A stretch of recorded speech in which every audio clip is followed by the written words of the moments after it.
Fala pessoal, estamos aqui mais uma vez com mais uma edição do podcast Univita, direto daqui do estúdio para ir da sua casa. E eu gostaria de fazer uma pergunta para vocês. Vocês já ouviram falar desse jargão, pé na estribo, pé na estrada? Já ouviu falar? Se você já ouviu falar, eu tô com ele aqui. Editor-chefe da revista Horse, um cara sensacional que eu conheci esse ano, mas ganhou meu coração porque é uma simpatia sensacional, um cara do bem e que eu fiz questão de trazer aqui para vocês. Marcelo, muito obrigado pela presença, muito obrigado por ceder o seu tempo e se dedicar e vir até aqui para participar com a gente. Poxa, eu que agradeço, Alan. É um privilégio, uma honra estar aqui participando desse seu programa. É uma iniciativa louvável aí, né, nesse meio nosso do segmento equestre. E até estranhei, né? Porque é difícil as pessoas quererem ouvir jornalista falar sobre alguma coisa. Geralmente as pessoas já têm opinião formada sobre tudo, né? Mas nós vamos falar aqui do que você quiser aí, da história da Horse, do pé no estribo, pé na estrada. Sem dúvida. Que é um slogan aí que a gente criou, porque a gente tenta estar em praticamente todos os eventos possíveis, né? Sim, sim. Então, no fim de semana estamos na Hípica Paulista, no outro estamos lá no meio dos muladeiros, no outro estamos lá no Freio de Ouro, onde a gente consegue estar presente, nós tentamos estar, porque já faz parte dentro de um conceito de jornalismo que a gente tenta aplicar na revista Horse. Sem dúvida, sem dúvida. E eu posso dizer que essa revista, nesse segmento, é uma das remanescentes aí, né? Porque, tipo assim, não temos mais tantas revistas. Impressa, tem outra do meio equestre aí, que tem outras, ou você está meio que isoladamente aí?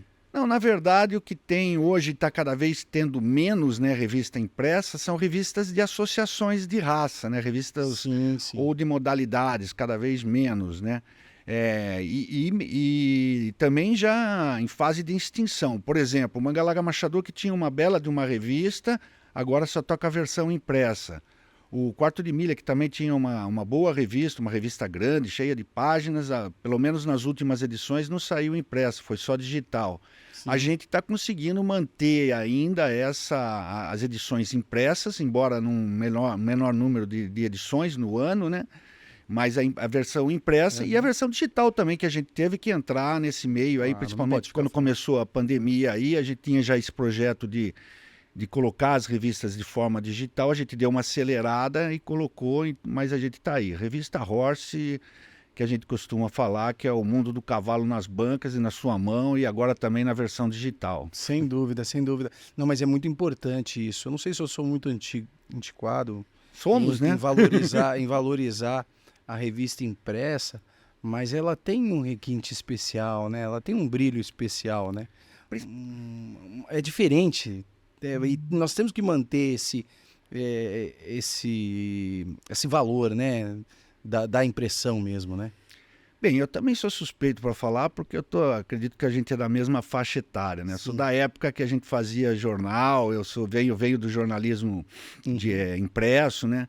Eu gostava de ver aquelas rotativas, aquele cheiro de jornal fresquinho saindo da máquina, a revista também, cada vez que chega uma nova edição, aquele cheiro de tinta, de livro, né, de papel, é um prazer especial. E depois você pegar a revista, poder folhear, ver aquelas fotos, uma revista bem diagramada, bem distribuída, com bons textos, eu acho que ainda a gente vai durar um tempo ainda, porque tem esse pessoal público, da nossa faixa etária ainda prefere o material impresso, e acho que a gente dura um pouquinho mais, né? Não, sem dúvida. Não, e outra coisa, até para os treinadores, né, Marcelo?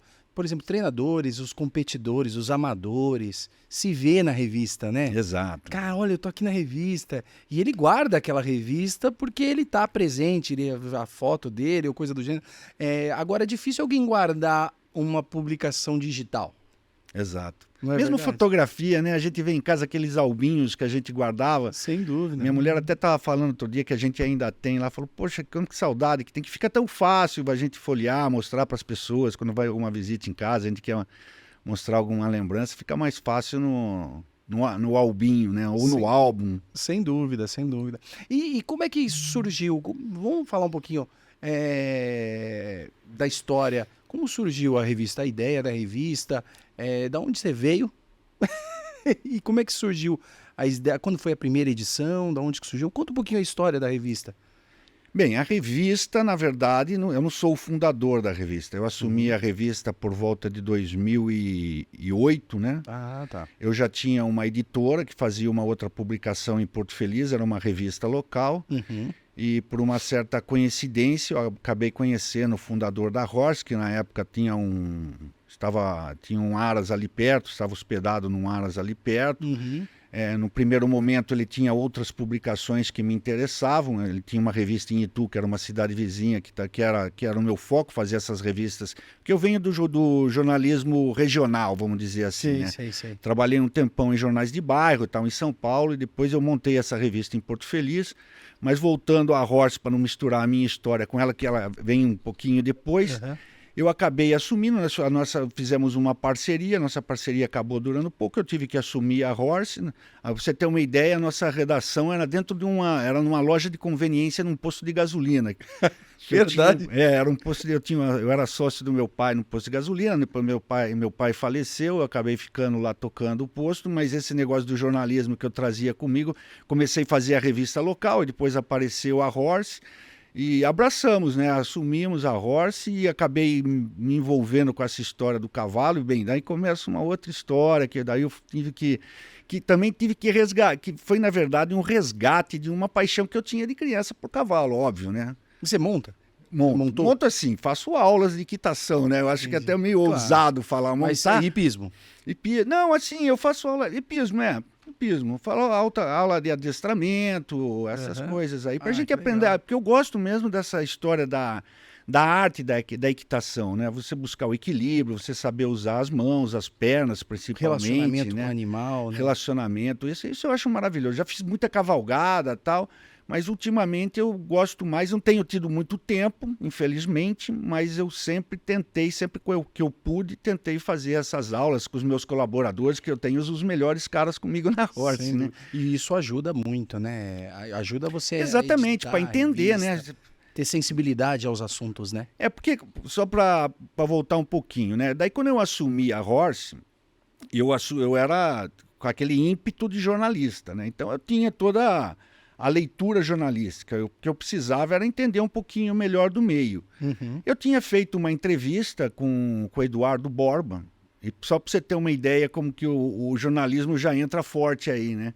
O título da entrevista foi Horsemanship não é circo. Caramba! Isso obviamente eu tinha sido orientado, eu estava entrando no assunto, não dominava mesmo, mas já saquei que era um bom assunto, porque assim, a gente queria mostrar, na verdade, e o Borba era uma pessoa bem conceitual para abordar esse assunto. Ainda é, né? Exatamente. Nesse segmento ele é muito foi importantíssimo na minha formação, porque depois eu também acabei tendo um relacionamento com ele, porque ele estava ali em Capivari, era pertinho de Porto Feliz, eu ia fazer aula com ele. Mas a ideia era mostrar que esse horsemanship, que é a relação homem-cavalo, na tradução que se convencionou a usar aqui no Brasil, é muito mais do que você ficar fazendo malabarismo, passar embaixo do cavalo, subir no cavalo, aquelas coisas que os caras confundem tudo, né? Sim. E nesse sentido, já pegamos de cara assim, um assunto, tentando dar essa leitura jornalística, botando um pouquinho de polêmica, né? Como as pessoas gostam de dizer, eu nem não gosto muito desse termo polêmica, mas assim, tentando dar provocando, exatamente, sendo um pouquinho mais provocativo para as pessoas se interessarem pelo assunto, né? Sem dúvida. E isso é fundamental, é o que nós tentamos fazer aqui. A gente tenta puxar alguns assuntos, trazer alguns conceitos que nunca foram falados, que pouco foram comentados, para que nós possamos esclarecer e levar informação também, né? E é uma característica nossa. E hoje você mora em Porto Feliz? Não, eu moro em São Paulo. Moro em São Paulo. A sede administrativa da revista continua em Porto Feliz, ela sempre foi em Porto Feliz, mas eu moro em São Paulo. Ah, tá. E bacana. E como é que hoje a revista se divide, Marcelo? Quais são as informações que você tem dentro da revista? O que o público pode esperar dentro da revista Horse? Bem, a revista Horse é uma revista para quem gosta de cavalo e quer buscar informações sobre o cavalo, sobre a relação homem-cavalo, sempre com o foco no bem-estar animal e o bem-estar do cavaleiro também. Então nós temos desde assuntos de mercado, negócio, até matérias de treinamento, veterinária, manejo, tudo que envolve cavalo e sempre buscando ou entrevistar pessoas que são do segmento, especialista, ou às vezes com a colaboração de colunistas. E todas as edições tem cada tema desses. A revista é muito organizada nesse sentido, porque foi esse conceito que eu trouxe da minha experiência, da minha escola de jornalismo. Né? Entendi. A gente pode falar que tem várias escolas. A minha escola foi uma escola muito clássica. Eu vim do jornalismo muito convencional, assim, o jornalismo que eu até brincar outro dia, o jornalismo raiz, né? E então, assim, a revista é super organizada, ela tem uma seção, tem um editorial, que é um editorial que a gente chama Carta ao Leitor, que não é aqueles editoriais defendendo nada, mas assim, falando de algum tema, ou que está dentro da revista, ou que fazendo uma abordagem do que aquela edição traz. Tem uma entrevista de profundidade que a gente faz, sempre de 3, 4 páginas, entrevistas que a gente chama de ping-pong. Então a gente pega uma pessoa que tem um assunto interessante para falar e fazemos aquele pergunta e resposta, tal, abordando esse assunto de uma forma mais profunda. Daí nós temos uma seção que a gente chama de circuito, que são pequenas notas sobre assuntos gerais que aconteceu no Brasil ou no mundo. Depois vão as matérias de conteúdo. Sempre tem uma matéria de manejo, sempre tem uma matéria de treinamento. Eu vario um pouco os colaboradores, às vezes faço uma sequência. O Borba mesmo escreveu por mim lá conosco um tempão. E a gente vai variando um pouquinho para também não ficar muito repetitivo, né? Então nós temos todos esses assuntos e tem as questões também das coberturas pontuais que a gente faz, que são as coberturas de exposições nacionais, internacionais. E nós temos nos destacado muito nos últimos anos nessas coberturas internacionais, né? Só para você ter uma ideia, em 2010, eu assumi a revista em 2008. Em 2010, nós fizemos a primeira cobertura internacional, que foi em Kentucky, nos Estados Unidos, que foi o World Equestrian Games, o WEG.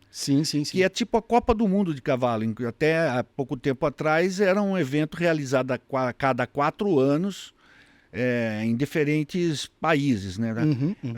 Em Kentucky foi a primeira vez que foi nos Estados Unidos. Era sempre realizado em países europeus. E foi já bem diferente, porque ali tinham 8 modalidades, né? Então você tinha as modalidades do hipismo clássico, que é o salto, adestramento e o concurso completo de equitação, o CCE. Daí você tinha mais o volteio, você tinha enduro também. O enduro? Tinha uma prova de enduro. Rédeas, para-equestre... e a trelagem. Rédeas também? Consegui lembrar de todas. A rédeas não dá mais na FEI, né? Então, naquele tempo ainda estava. Ainda estava. Entendi. Eu falo e naquele ano ainda tivemos um cavalo crioulo, o SJ Rodopio, que foi o melhor classificado entre os brasileiros. Foi uma cobertura bem interessante. E essa foi a primeira cobertura internacional? Foi a primeira cobertura internacional. E depois disso veio várias, né? Depois veio. Daí eu cobri todos os WEGs sequentes, né? Em 2014, na Normandia, na França, que foi fantástico também. Depois, em 2018, em Traio, que foi um caos. Nós fomos lá na época de um furacão, ainda para ajudar. A organização teve um problema lá de logística. Chegamos lá, o estacionamento nem estava pronto ainda. Nossa, foi um caos, cara. E a gente tinha ameaça de furacão e eu estava hospedado num lugar longe. Então a gente tinha que viajar 80 quilômetros todo dia. Nossa. E a gente já tinha que sair com as malas no porta-mala, porque era uma coisa meio retirada. Nós pegamos tipo uma cabana na beira de um riacho. E corria o risco da gente não conseguir voltar, né? Então a gente saía meio pelo menos com uma malinha lá, com uma malinha de roupa, caso não pudesse voltar, para a gente ficar. Então foi 2010, Kentucky, Normandia, França, Traios... nos Estados Unidos de novo, né, Carolina do Norte. Em 2022, o ano passado, já não foi mais o WEG, eles já chamaram de Mundial, já também não foram todas as modalidades, foram menos modalidades, já não tinha rédeas, mas ainda teve volteio, as 3 modalidades olímpicas aí, e para-equestre, 5 modalidades, que foi em Herning, na Dinamarca. Puxa, que foi a cobertura que eu fiz. Nesse meio termo, nós cobrimos Rio 2016, que foi a primeira revista Primeiro veículo de comunicação a cobrir integralmente o hipismo, e aí você pode incluir todos os tipos de veículo, né? Porque ninguém fica todo o tempo lá cobrindo a parte de hipismo. Os negros vão lá, a hora que... Dá uma chamadinha e a hora que o Brasil consegue um resultado, vai entrar alguém em pista para dar uma chamada. A gente não, fica lá integralmente, cobrindo não só a parte dos brasileiros, mas dando um resumo, pelo menos, de como estão... mas dentro do hipismo você tá bem referência, né, Marcelo? Eu acho que a revista Horse... Exato, tá a gente acabou colocada, crescendo né? muito, porque daí em 2021, que eu fui para a Olimpíada de Tóquio, fui para Tóquio, foi uma viagem sensacional também. Foi uma Olimpíada que eu acho que o povo brasileiro mais acompanhou das últimas, assim, né? E que nós tivemos. E foi uma coisa super estranha, né? Porque aquela baita estrutura que fizeram lá sem público. E a gente tendo todas aquelas restrições. Tive que ficar pelos 7 primeiros dias praticamente de hotel para o parque lá de provas, né? Não podia sair, porque eu tinha um aplicativo que meio que... Eu também não avisava a hora que você podia sair. Eu fui religiosamente seguir as regras, né? Nem na loja de conveniência que tinha dentro do hotel a gente podia ir, para você ter uma ideia. Vocês ficavam presos no quarto mesmo? Então eu ficava preso no quarto, no hotel onde que a gente estava, tinha um ônibus que saía já para a central de mídia, e da central de mídia nós pegávamos um outro ônibus para ir para o parque de provas. Então era esse trajeto todo dia, pelo menos nos 7 primeiros dias. 7? Não, acho que foram os 14 primeiros dias, rapaz. Foi 14 dias praticamente assim. Caramba. A última semana é que daí nós ficamos liberados para transitar por toda a cidade. Daí deu até para dar uma voltinha lá por Tóquio, conhecer algumas coisas. Uma curiosidade. Tudo isso custeado pela revista, você nesses lugares, tudo isso recurso próprio, Marcelo? Recurso de apoiadores, né? Apoiadores. Geralmente são empresas do segmento, muitos criadores também. Eu tenho muito apoio de criadores, às vezes porque tem um animal envolvido na prova, ou às vezes nem tem animal envolvido na prova, mas entende que aquilo é importante para fomentar o hipismo, para fomentar o esporte, e dão algum tipo de apoio. Então, às vezes... Geralmente sempre no limite, né? Então são sempre viagens super econômicas, não tem muita mordomia. Lá em Tóquio eu acabei ficando num hotel até razoavelmente bom, né? Bem bom, porque era obrigado a ficar naquele hotel. Eu pensei que as próprias Olimpíadas elas cediam o espaço para nada. A gente tinha algumas opções, mas você tinha que ficar num daqueles hotéis especificamente. E vou te falar, não foi barato, não. Foi uma das viagens mais caras que eu fiz. Eu imagino. Tanto pela distância, quanto também pela estrutura empregada para o evento, né? Mais estrutura, mais pessoal, mais organização, mais gente, mais gasto. Né? E aí também que está a história do pé no estribo, pé na estrada, né? Porque a gente vai lá... E eu costumo dizer... Quando surgiu esse jargão? Vem de um outro jargão, né? De uma coisa que eu ouvi uma vez e a gente acabou colocando como mantra lá dentro da redação lá da revista. É melhor ir à toa do que ficar à toa, né? Então eu tenho eventos, a gente sabe que tem eventos de cavalo todo final de semana. Sim. Todo final de semana tem alguma coisa, de uma raça, de outra. Você não tem vida, né? Se você não tiver nada, vai no Jockey Club que está tendo corrida lá, pelo menos de sábado ainda tem. Então eu sigo religiosamente isso. É melhor ir a tudo que ficar à toa. Então tem alguns eventos que eu tenho alguma amarração comercial, tem alguns eventos que eu tenho interesse específico jornalístico naquele tipo de exposição ou prova, alguma coisa assim. E quando eu não tenho nada, que eu não tenho nada, eu tenho algum evento, eu acabo indo para participar. Então veio daí essa história. E também veio da história de eu montar, né, cara? Eu participar de cavalgada logo no começo, quando eu assumi a revista, que eu fui fazer aulas de equitação, que eu fui aprender as questões básicas lá para você montar pelo menos razoavelmente bem, né? Eu comecei a participar de várias cavalgadas, eu fui muito para o Nordeste, eu já andei mais de 2.000 quilômetros no Nordeste. Caramba. Eu acabei fazendo amizade lá com o criador de manga larga machador, lá o Rogério Bivar, do Aras Água Boa, e a gente, eu volta e meia eu tava indo lá pro Nordeste, tinha um evento lá, ele me chamava, eu ia para lá e vamos para lá. Então eu fiz Natal, Paraíba, eu fiz Natal, Ceará, indo só pelo litoral. Eu fiz Natal, Paraíba indo pelo Agreste. E foi registrando isso, em Foi revista? tudo registrando. Então, e foi em cima do cavalo que surgiu essa história do pé no estribo, pé na estrada. Porque você estava com o pé no estribo e estava pegando uma estrada, não propriamente uma estrada asfaltada, mas um caminho para ir para algum destino, né? E aproveitando que a revista, você está mais ligado, é bem próximo do hipismo, como é que nós estamos? Qual a expectativa do hipismo brasileiro? Eu acho que a grande... Bem, pelo menos assim, na parte do salto, o Brasil está com uma das melhores equipes dos últimos anos, né? Das últimas, sei lá, décadas talvez, né? Contando que a cada ciclo olímpico aí são 4 anos, o Brasil está com uma equipe excelente. O Rodrigo voltou a encontrar um cavalo bom, ele está montando um cavalo chamado Mahorton. Ele participou de Arren, que eu cobri lá também agora no final de julho, se eu não me engano. Ele acabou ficando em quarto lá no Grande Prêmio Rolex, que é a principal competição, né? Sim, sim, sim. Então, e as pessoas falaram, pô, o Rodrigo voltou.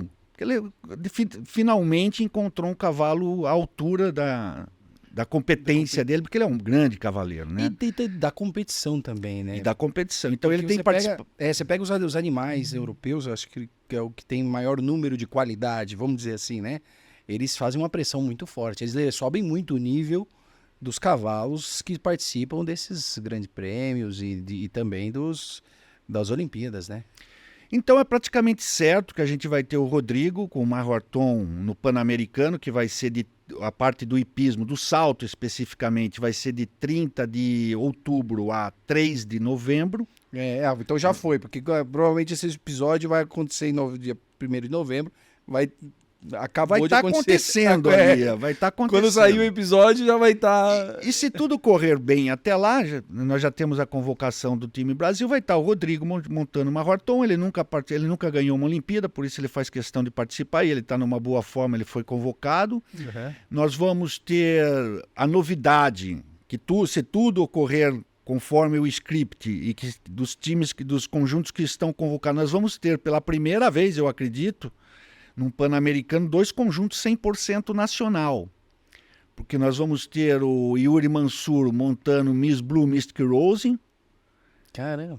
Que também ganhou o Prêmio Europa lá em Arren, que foi um resultado excepcional. Foi a primeira vez que uma égua ganhou esse grande prêmio lá em Arren, que Arren é a meca do hipismo mundial. Tá. Depois, se quiser, a gente pode até falar um pouquinho disso. Show, por favor. E nós vamos ter também Primavera Império Gipso. Chegou Primavera Império Gipso, montada pelo Stefan Barcha, que é uma égua, as duas, né, uma égua brasileira de hipismo com cavalos brasileiros. Então elas estão convocadas no time Brasil, devem integrar o time titular, isso vai depender muito de como vão correr as coisas daqui para lá, né?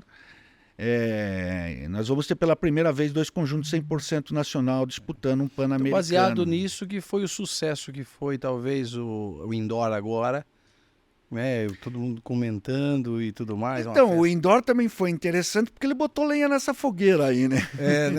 Né? Porque a CBH anunciou, desde a época que assumiu a gestão, que ela ia fazer uma seletiva e observando os conjuntos nacionais, que sempre teve essa polêmica, por que leva só os caras da Europa? Tem cara montando muito bem aqui, tem cavaleiros montando muito bem aqui no Brasil também, né? Sempre houve essa polêmica. E de fato há uma diferença entre o nível, mas enfim, hoje nós temos provas de alto nível também aqui no Brasil, como foi o indoor. O indoor foi um concurso de 5 estrelas. O último concurso nesse nível tinha sido a Tino Onassis, que foi organizado pelo Doda, que também organizou esse concurso, pagando mais de 1 milhão de premiação. Caramba. E daí o Doda acabou surpreendendo a todos. O Doda tinha tido um problema de saúde recente, mas se recuperou. Entrou na prova determinado e fez uma excelente prova, mas assim, não é que ele ganhou, ele fez uma baita prova. Caramba. Que a gente costuma dizer, né? Fez 2 pistas limpas com margem de erro, né? Posso subir mais um pouco a barra, tá fácil. Poxa, e foi assim, não só pelo resultado, o Dora já estava em primeiro lugar no ranking já do Campeonato Brasileiro. Então ele está super... E é Doda, né? Com toda a experiência que ele tem em competições internacionais, já participou de Olimpíada, essa coisa toda. E esses nomes que você acabou de dizer então, aí? Daí... Vai empurrando a fila. Ele está também Porque assim, a lista que soltaram foram 5 nomes, que eram 4 conjuntos titulares, mais um eventual reserva, que não está discriminado, e mais 3 conjuntos que está colocando como stand-by, que é uma outra surpresa. A Luciana Diniz, que montava por Portugal e voltou a montar pelo Brasil, está voltando a montar pelo Brasil. A primeira prova que ela vai fazer, que ela já fez, né? Foi que ela estava convocada para Barcelona, e o João Leiva e o Doda, que está nessa stand-by. E foi interessante, Alan, que logo depois da prova eu estava lá acompanhando, tal, não numa função muito jornalística, mas sempre atento ao detalhe, eu consegui logo depois da prova fazer uma entrevista com o Doda em vídeo. Sim. Foi uma entrevista meio improvisada, com o celular e tal. Cheguei a ver no Instagram. E mas foi muito legal. E foi muito legal porque ele, minutos antes, ele teve uma conversa privada ali, reservada, com o Felipe Gerdá, que é o técnico suíço do time Brasil. Sim. E ficou meio naquela penumbra. Poxa, o que será que os caras estão falando, né? Será que ele está convocando ele? Será que não está? O que está acontecendo? E logo depois o Doda acabou atendendo a gente, tivemos uma conversa de quase 20 minutos, ele acabou falando tudo que eles conversaram, que realmente era uma situação difícil, porque embora ele estivesse numa ótima forma, tendo os bons resultados, ele sabe da competência dos conjuntos, por isso que eu falei para você, nós estamos com o melhor time de muitos anos. Nunca se teve um time tão bom como nós estamos agora, né? Sem dúvida. A Luciana Diniz voltando com Vertigo, que é um cavalo excelente dela. Participou agora recentemente de um concurso 5 estrelas lá na Europa. Ficou em 5º lugar, mas fez uma pista limpa. E o Pan-Americano vai ser agora? Pan-Americano vai ser de 20 de outubro a 5 de novembro.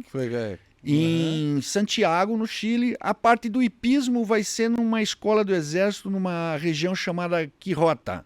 E essa que fica mais ou menos 1 hora de Santiago. E esses craques brasileiros todos vêm? Todos vêm. Ixi, quer dizer, já tá com o seu banco para lá. Ou todos foram. Já comprou a passagem, né? Já comprou a passagem, né? Eu? Tá tudo certo. Poxa, se eu fui pra Tóquio, o que é aqui, né? Que é o Chile, Nem né? que for de bicicleta, né, Marcelo? Ou de ônibus. Carona. Nossa, não, graças a Deus, foi difícil. Às vezes a gente deixa tudo para a última hora, até por falta de apoio. A viagem que eu fiz para Hering no ano passado, pelo amor de Deus, eu acertei isso uma semana antes. Caramba. Uma semana antes. Peguei um voo que foi a coisa mais... 3 conexões, eu fui para Frankfurt, depois eu fui para Berlim, depois eu fui lá para Dinamarca, desci 1 hora longe da onde que eu ia, tive que passar a noite numa estação de trem mórbida, assim, sem ninguém, inóspita. Caramba, eu vi você postando no Instagram. Entrei 5 horas da manhã, eu esperando o trem, ninguém. Puta, depois tudo vira história. Vira né? história, sem dúvida, vira história. E me conta, você falou que ia falar mais da Meca do hipismo, vamos lá. Lá foi uma viagem sensacional, pra você ver, por todos os lugares que eu já andei, eu precisava conhecer Aachen, né? E acabou surgindo a oportunidade, também não foi uma viagem muito planejada, mas... A gente tinha essa perspectiva da participação da Miss Blue Mystic Rose, que é a criação do Aras Rosa Mística lá. O Rosa Mística é um parceiro antigo nosso da Horse, é um baita incentivador do hipismo. Acho que você teve a oportunidade de conhecer lá naquele encontro do BH que nós tivemos lá, né? Sem no dúvida. Rancho 3K. Que pessoal simpático. Eles são muito empenhados, né? Muito determinados em apoiar. E não é assim, não é apoio a Horse. Eles têm várias iniciativas. Agora, eles foram patrocinadores aí do CSI, da Hípica Paulista. Eles patrocinaram o ano passado um evento que teve na Polícia Militar, nessas hípicas pequenas. Eles são incentivadores mesmo do fomento do esporte e do hipismo, né? Isso é importante, né? E eu acho que é muito importante. Precisava ter mais rosas místicas. Não, sem dúvida. E até os pequenos aras, né? Os pequenos empresas contribuírem de certa forma para isso, né? E eu vou te falar...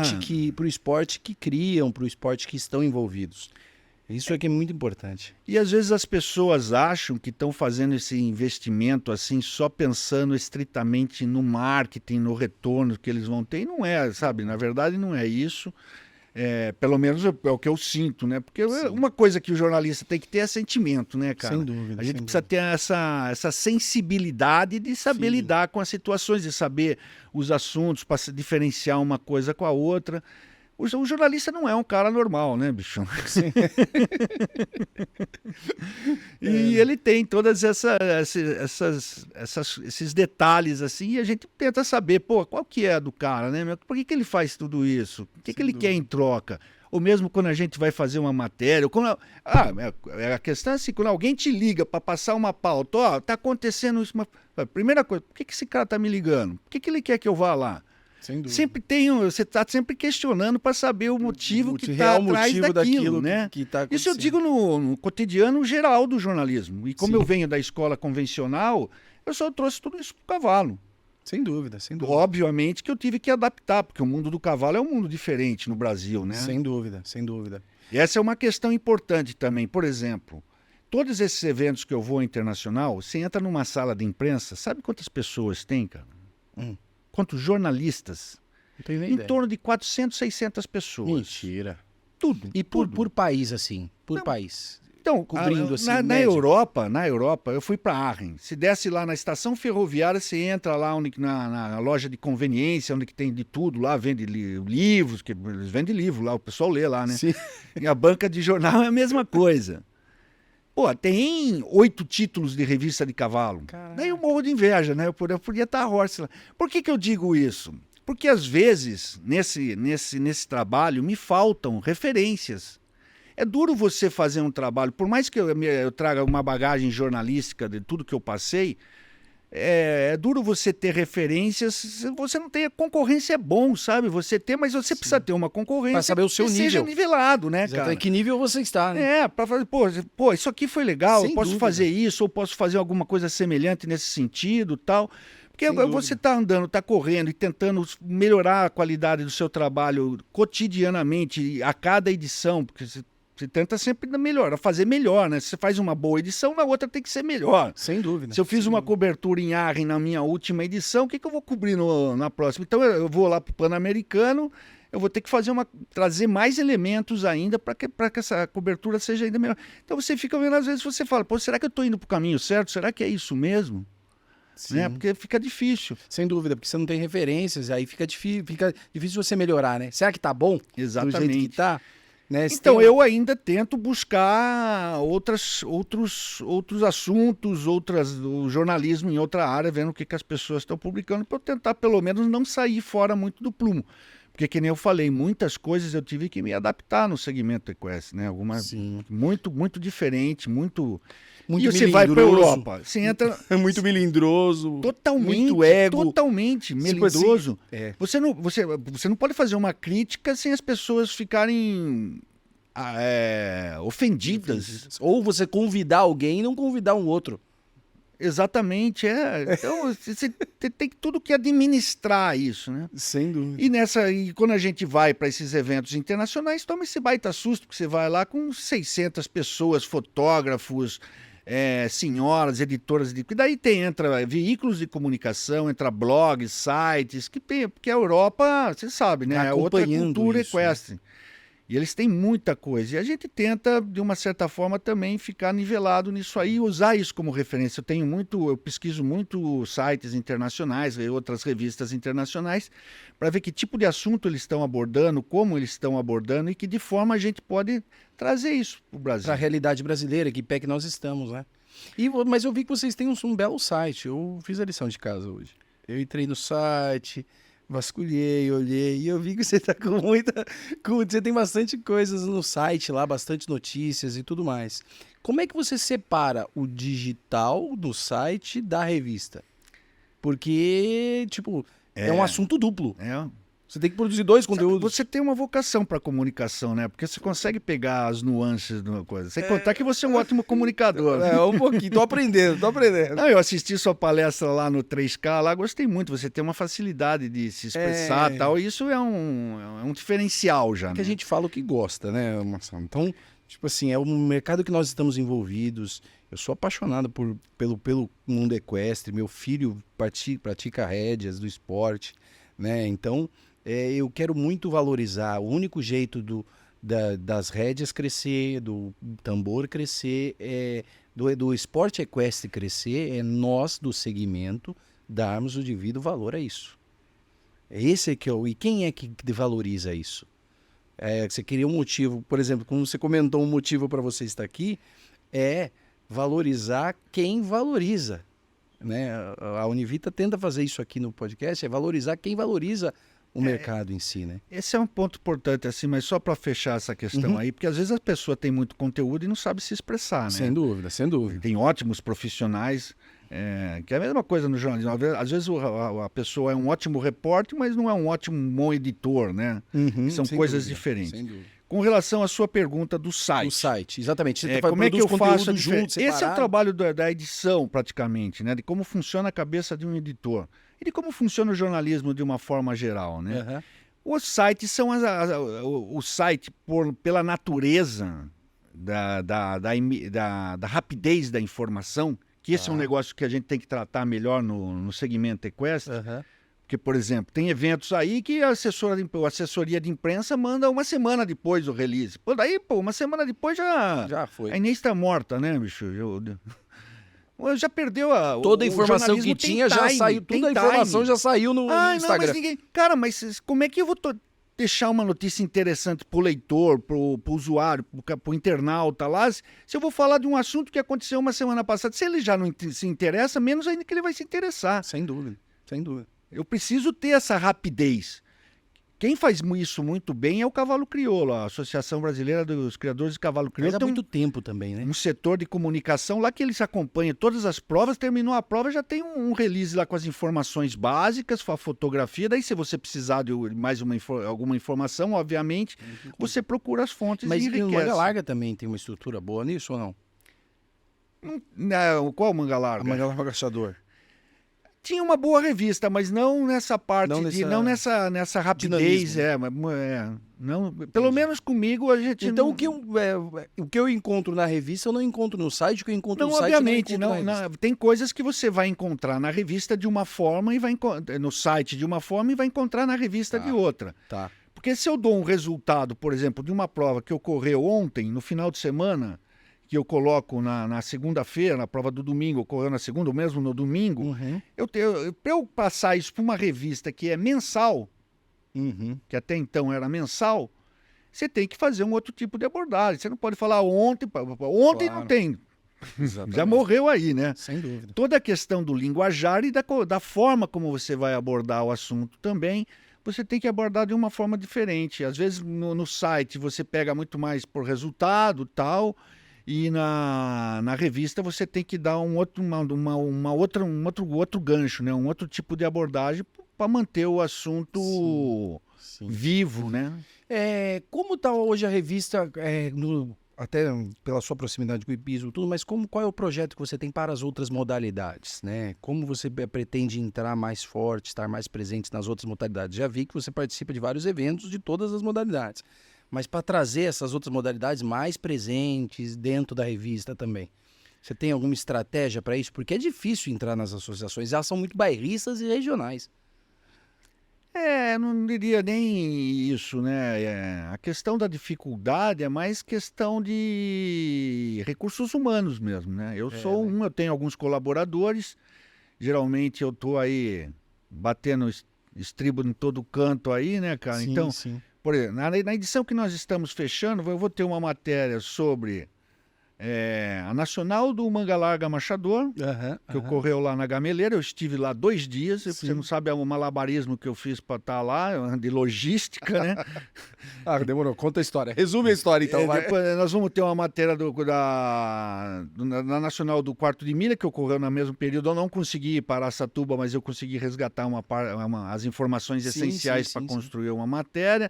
Nós vamos ter a matéria do indoor, nós vamos ter... A Nacional do Árabe já saiu. Enfim, tem mais alguma que eu estou me esquecendo. Está tendo agora, nesse final de semana, a Nacional do Campolina, lá no Rio de Janeiro. Então, ou a gente está presente, eu consigo resgatar, colher as informações diretamente, ou eu dependo, às vezes, de resgatar de assessoria de imprensa, repassar isso para a gente e tal. Criador. E também tentar... E sempre isso é um diferencial, Alan, importante. Sempre tentando dar uma personalidade naquilo, né? Porque senão fica tudo igual. Se você recebe um release e vai lá e publica, nem no site eu faço isso. Sem dúvida. Nem no site eu faço isso. Ah, eu vi lá, pô, pode ter passado lá uma matéria que entrou, às vezes não sou nem eu que publico. Mas as matérias que passam pela minha mão, todas elas eu tento pelo menos dar uma personalidade, mudar um pouquinho, mesmo porque eu sou muito exigente com relação a texto, essas coisas. Eu nunca estou muito satisfeito com as coisas como chegam na forma como... Não que estejam erradas, entendeu? Claro. Porque é meu estilo, é uma questão de estilo, Sem padrão dúvida. e estilo. Sem dúvida. Que é uma coisa que eu prezo muito na Horse. É bom. Padronização e qualidade. É bom porque aí o leitor consegue saber o que ele vai buscar ali dentro. Ele já se identifica com aquilo e já sabe o que esperar daquilo que ele está lendo. Então, um leitor que você consegue, você fideliza ele. Alan, você percebe a dificuldade hoje que você tem para as pessoas pararem para te ouvir?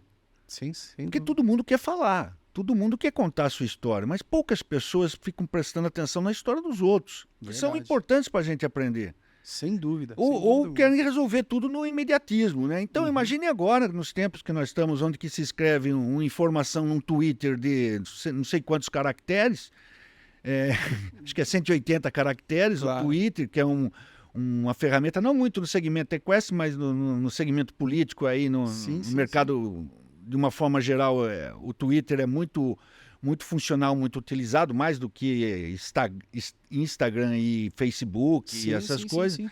Então, é tudo um teaserzinho assim, né? Você tem que falar a notícia rapidinho, o cara não quer mais saber, né?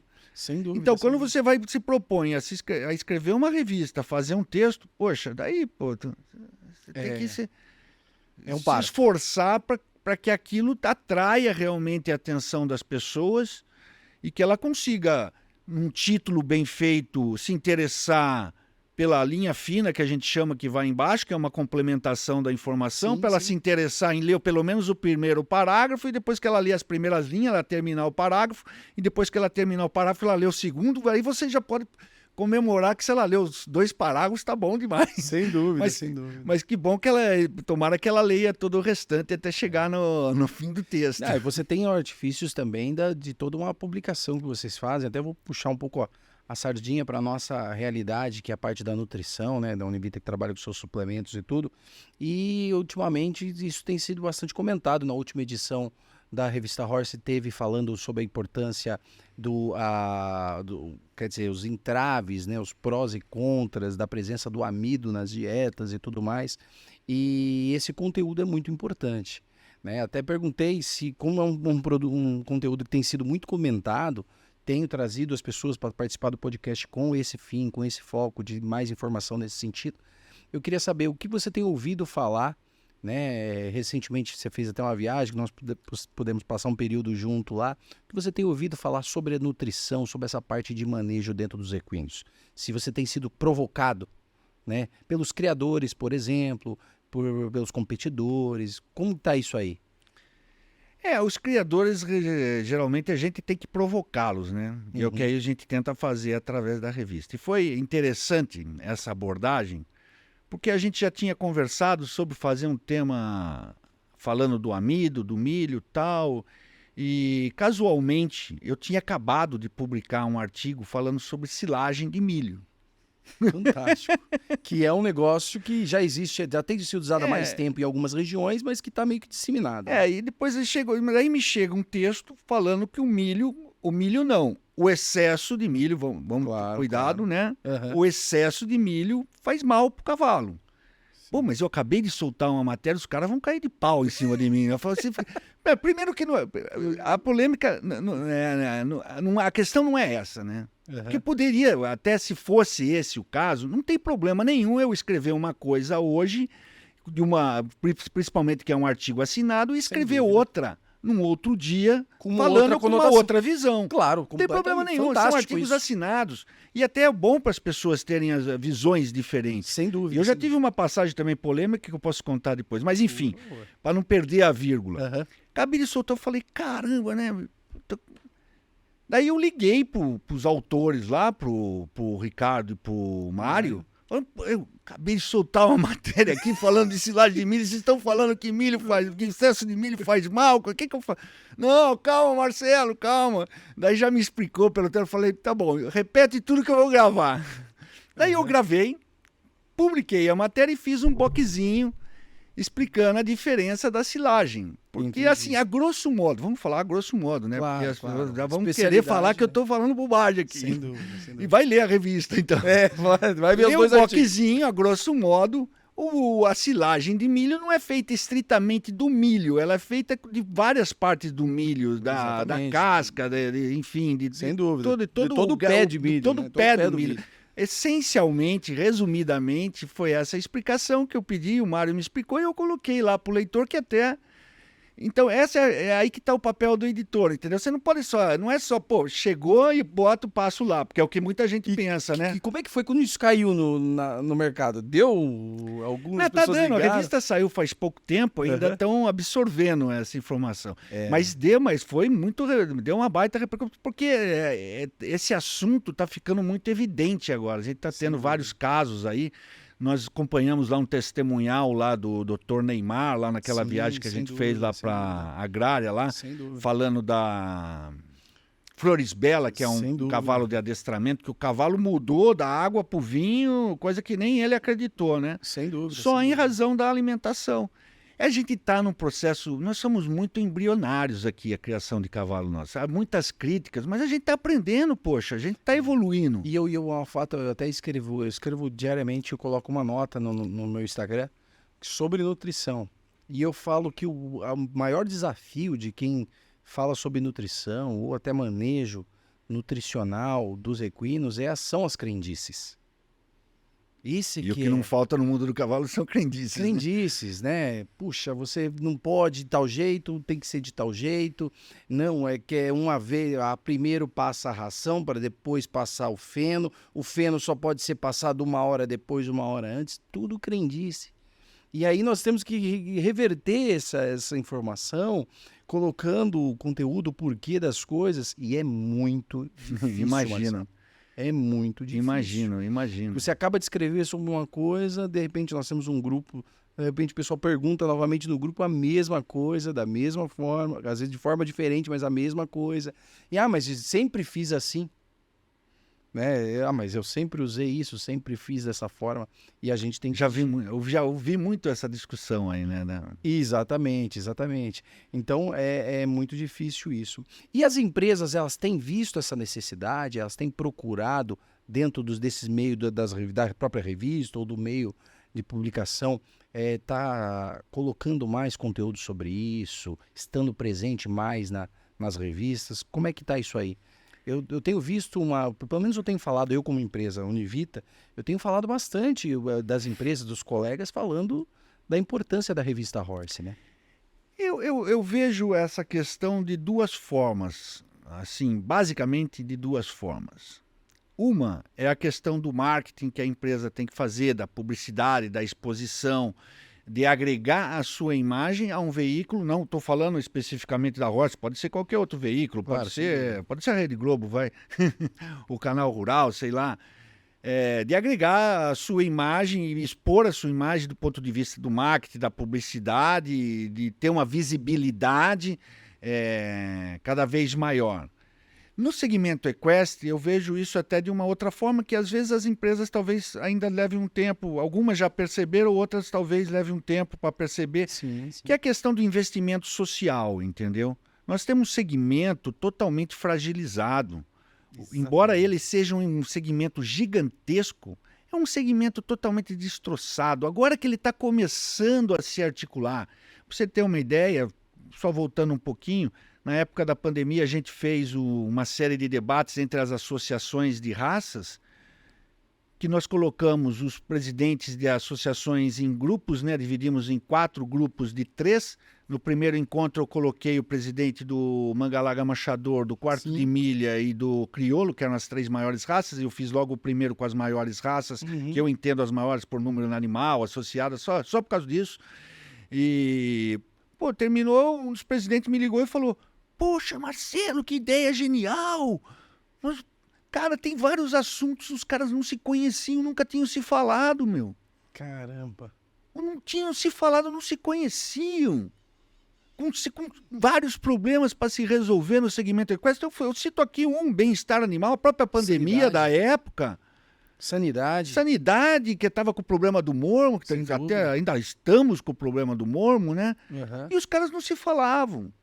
E no cavalo é tudo meio assim, o cara vai ele meio que querendo reinventar, todo mundo fazendo a sua própria rodinha, né, cara? Sendo que a gente tem ideias associações super são muito positivas. separadas. Agora então, com o IBEC, que depois disso aí eu até participei da fundação, que depois a gente conseguiu reunir de novo todas as entidades, e eles conseguiram fundar o IBEC, que é o Instituto Brasileiro de Equinocultura.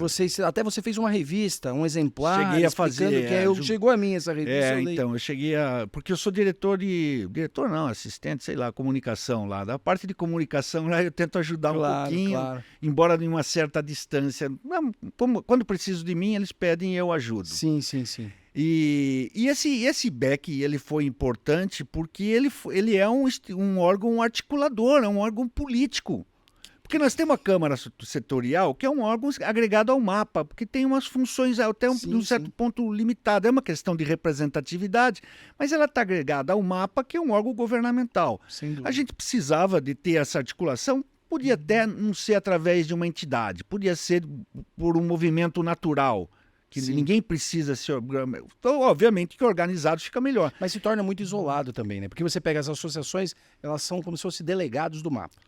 Então você imagina várias delegacias e cada uma ir fazer uma requisição para o MAPA. Perde força. Parece que todo mundo não está falando a mesma língua. Exatamente. Como é que você vai discutir a questão do mormo com essa limitação toda? Sem dúvida. Bem, enfim, o IBEC surgiu já faz 2 anos, está indo para 3 anos.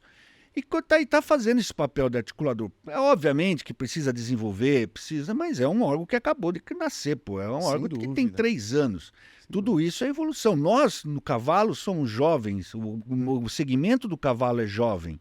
Se você pegar a mudança que houve nos últimos 30 anos, olha só como que é. Sem dúvida. Olha como é que era a BQM 30 anos atrás e como é a BQM hoje. Olha como era o Manga Larga de São Paulo, do Brasil, ou como queira que chama. E o IBEC... Há 30 anos e como é hoje. Sem dúvida. E o IBEC ele tem uma organização independente que junta todo mundo ou todo mundo que organiza. Você entendeu o que eu quero dizer ou não?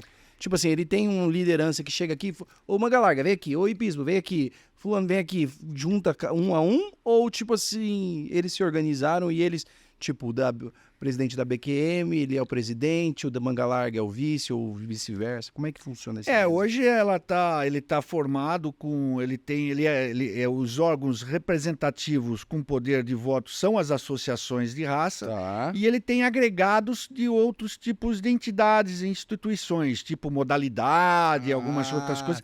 Elas participam do IBEC, mas de uma forma diferenciada do que a associação de raça. E o objetivo dele é somente essa ponte com o MAPA. Não, o objetivo dele é amplo. Pelo menos tem que ser, né? Claro. Não é só o MAPA. Mesmo porque o MAPA tem a questão da Câmara Setorial. Sem dúvida. Então, o objetivo do IBEC é ter uma atuação, ser um articulador político com amplitude para atuar em diferentes áreas. Cuidar de exportação, tudo que envolve a equinocultura. Até mesmo de um certo momento vai ter que se pensar nisso, em se posicionar, como o setor equestre se posiciona em relação à sociedade. Sem dúvida. Se a gente não se organizar, porque ninguém sabe melhor. O que eu digo, Alan, é que assim, por tudo que eu ando e por tudo que eu vejo, e olha que eu ando pé no estribo, pé na estrada bastante, sem cara. Dúvida. Por tudo que eu ando, que eu vejo, ninguém cuida melhor dos cavalos do que as pessoas que têm cavalo, do que as pessoas que lidam com cavalo, do que as pessoas que trabalham com o cavalo. Sem dúvida. Nós sabemos as necessidades do cavalo. Tem abusos? Lógico que tem, como tem em qualquer área. Agora, como é que as pessoas de fora... Porque assim, o que as pessoas de fora veem, na minha opinião, são coisas assim... Imagens distorcidas. São coisas minúsculas perto dos problemas que nós temos que resolver. Não vou aqui nem citar os problemas, mas nós temos muito mais problemas para resolver dentro da comunidade equestre, que são muito mais importantes, até para a gente ter a segurança de quando vim falar alguma coisa, falar, peraí, querido, o que você está falando aí? Sem dúvida. Então vem aqui que eu vou te mostrar como é que é a história. Sem dúvida. Né? Eu tava ouvindo esses dias aí, alguns analistas falando, nós somos uma força muito grande. Aí, Quinocultura, ele falou que o pesquisador falou que emprega mais do que o sistema automobilístico. Então, quer dizer, é muito emprego, é muita gente envolvida. É muita gente, os números são bem maiores do que se dizem hoje, né? Mas nós também nos acomodamos, e quando eu digo nós, porque eu estou inserido no meio, né? E eu Claro, sem dúvida. Todos nós fazemos parte, somos parte integrante. Eu sou um defensor, eu sou um crítico, eu tenho que ser crítico. Sem dúvida. Senão, qual que é o meu papel aqui? Sem dúvida. Eu sou um crítico, mas eu sou um colaborador. Eu critico dando algumas alternativas, inclusive colocando a revista à disposição para ser o palco, para ser, como já foi para o IBEC, como já foi em várias outras questões, para ser onde que as pessoas vão se falar e vão se trocar informações para chegar, para buscar alguma alternativa. Sem dúvida, sem dúvida. Eu, por exemplo, como jornalista, e com uma pessoa que trabalha com dados, dados para mim, poxa, é fantástico, né? Você montar um texto com dados. Você pode montar ele por aqui, por ali, por lá, por qualquer lado. Sim. Só que assim, nós estamos falando de dados de 2006 que foram atualizados em 2016.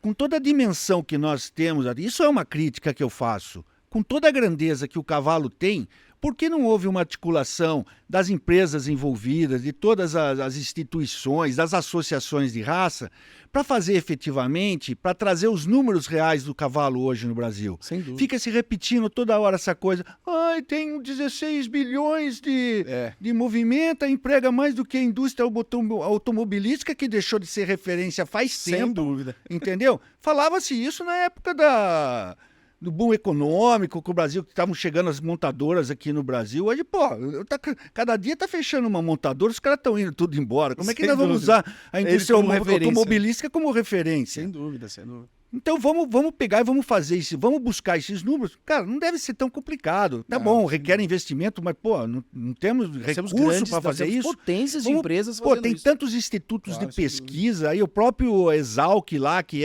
tem a expertise lá, o professor Arruda, que tem toda a expertise. As análises. Eles estão fazendo essa atualização, né? Na verdade, eles estão fazendo, espero que venha logo os resultados, tal, mas me parece que está caminhando alguma coisa nesse sentido e espero mesmo que esteja, porque nós precisamos disso, nós precisamos de números mais reais, mais atualizados, para a gente chegar e poder discutir isso de uma forma mais propositiva, mais impositiva, né? Realista. Impositiva. Sem dúvida.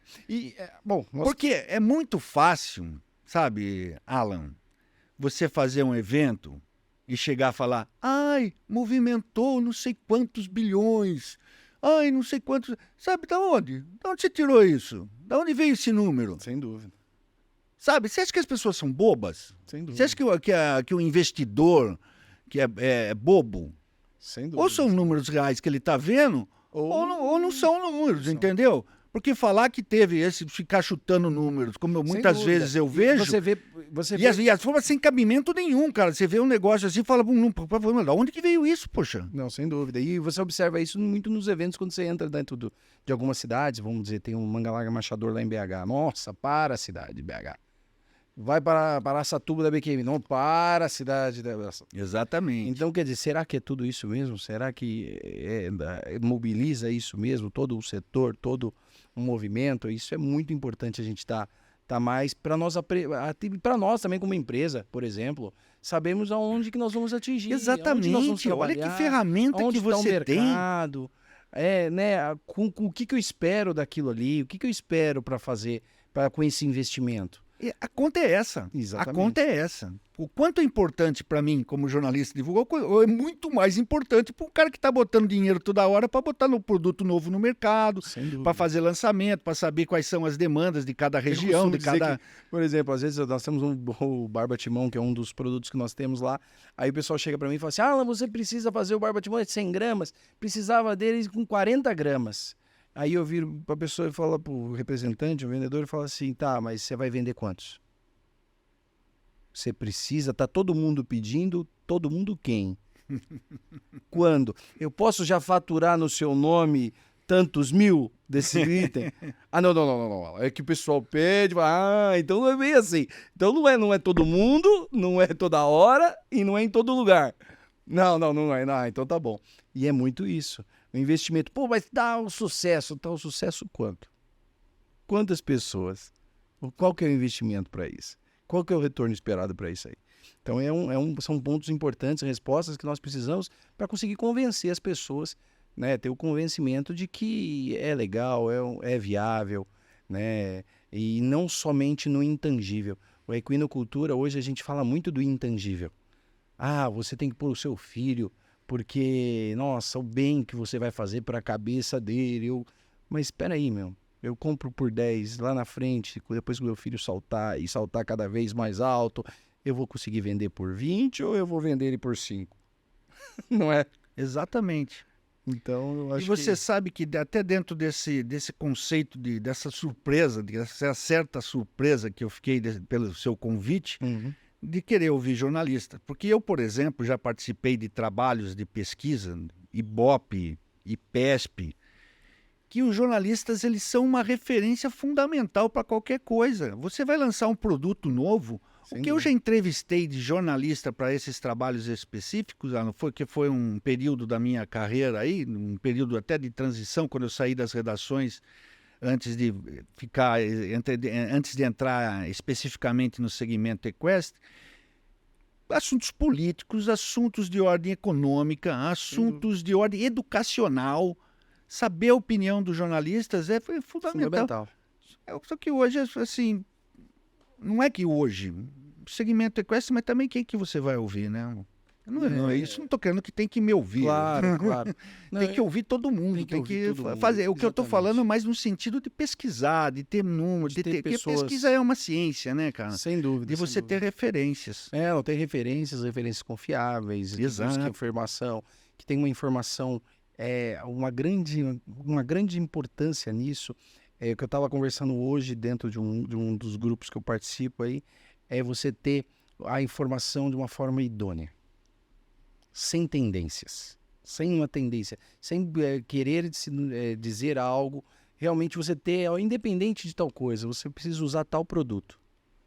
Muitas vezes eu indico produtos até que nós não temos em linha, indico de concorrentes, porque é melhor para o animal aquele produto. Não necessariamente, não vou burlar para conduzir o negócio para que que eu use o meu produto, não. Tem algumas informações técnicas que requer essa linha, esse produto específico, com idoneidade. E é difícil você pegar a idoneidade. Exato. Seja de um representante ou de um técnico, né? É tudo muito tendencioso. E para você ter a confiança também do seu cliente, né? Exatamente. Então, que é o meu eu vivo disso, né? Da idoneidade. Meu maior patrimônio é a credibilidade. Credibilidade. Se não tiver que a imprensa isenta. Que o que vivem batendo em jornalista ou no jornalismo de forma geral para tentar quebrar essa certa isenção. Não que os jornalistas não tenham suas opiniões, mas daí se confunde tudo, opinião e quando é informação, e daí fica uma mistureba, tudo, daí a gente sabe como isso termina, né? Sem dúvida. Marcelo, eu queria te agradecer de coração pela sua visita, pela sua disponibilidade em vir aqui. Foi um papo muito bom. O ano que vem você está aqui conosco novamente. Está marcado já para trazer as atualidades, tudo que é de novo, o que está acontecendo. E muito obrigado, Marcelo, de coração, por essa visita aí. E que os próximos virão, né? Poxa, Alan, quem tem que agradecer sou eu, porque eu fiquei muito feliz mesmo pelo convite. A gente nunca tem oportunidade de falar muito do trabalho da gente. Obviamente que a gente compartilha as informações com os leitores, pelo site, pelas revistas, mas poder conversar assim com uma pessoa tão agradável, tão bem informada e tão simpática como você é um privilégio, é realmente um privilégio. Muito obrigado e pode me chamar quando você quiser. Aqui que história não falta. E a casa vai ser sua aqui. E trouxe um regalo aqui para você. Opa! Essa aqui é a caixinha do colecionador, que a gente tem aqui várias edições. E a última edição tem aqui? Tá, as últimas edições estão todas aí. Esse é o Guia Horse, que é o anuário que está em circulação ainda. Essa edição nova aí, que tem a matéria de Arren. Ah, essa daqui é a última edição. É. Pera aí, última, nós estamos aqui, eu tenho que mostrar. a mais recente. Não. É. A gente não fala a última, a gente fala a mais recente. A mais recente. Pô, que presente bacana. Nós estamos aqui, não estamos? Aqui, ó, Claro que na tá. página. Aí, ó, abriu certinho. Olha aqui, ó, olha lá, falando uma nota do endogastrinho aí, moçada. Olha lá. Quem quiser, nós estamos aqui logo no início. Puxa, obrigado. E essa edição hein, tá Marcelo? interessantíssima, com a Valeu. matéria de Arren, certeza. Aqui, ó, a matéria do Brasil. Todo mundo. Que show, que show. Poxa, obrigado, Marcelo, de E coração. mais um valeu. bonezinho aqui da Horse. Olha aí, aqui, ó. que é Pronto. uma lembrancinha pra você. Aí, com certeza. Bota, eu vou pôr aqui, vamos terminar com o terminar de boné da Aí, Horse. ó, ficou chique. Ah, pronto. Agora eu tô pronto. Tô pronto pra ir pro Pan-Americano. Vamos embora. Valeu, Marcelo. E eu queria que você terminasse no mesmo jargão que você termina suas postagens no Instagram com todo mundo, lá naquela câmera lá com a gente. O microfone é seu e a tela é sua. É isso aí, gente. Foi um prazer participar aqui do podcast da Univita com o Alan. Espero voltar outras vezes. Espero que vocês tenham gostado, porque a revista é isso aí, contar a história de tudo que a gente anda aí pelo Brasil. Revista Horse é pé no estribo, pé na estrada. Valeu, Marcelo. Valeu, tchau.